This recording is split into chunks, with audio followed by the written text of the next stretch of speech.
16 লাখ টকা হাওড়াঘাটত নৱম বিসংগতি 160 জন পৰীক্ষাৰ্থীলৈ আহিল মাত্ৰ 40খন প্ৰশ্ন কাকত বকলিয়াঘাট ৰজাপথাৰ তিনিআলি উচ্চ মাধ্যমিক বিদ্যালয়ত এই ঘটনা এঘণ্টা পলমকৈ আৰম্ভ হ'ল পৰীক্ষাক লৈ কাৰ্বি আংলং স্বায়ত্তশাসিত পৰিষদৰ অধীনস্থ ডিষ্ট্ৰিক্ট লেভেল ইণ্টাৰনেল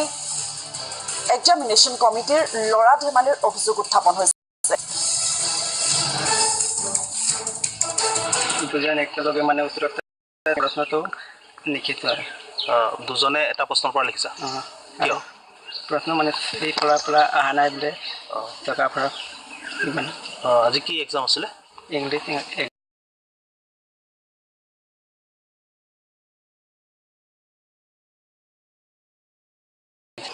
ইংৰাজী পৰীক্ষা আছিলে 9ত আৰু প্ৰশ্ন পেপাৰবিলাক কম হৈ আহিছে য'ত পাব লাগে আমাৰ 160 সেইটো ঠাইত আমি মাত্ৰ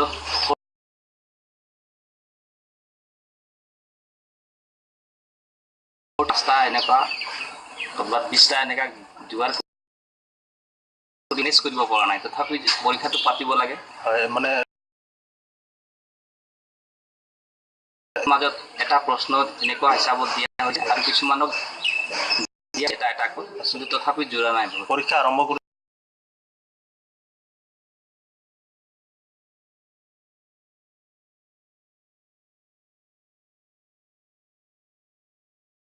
ষ্টেট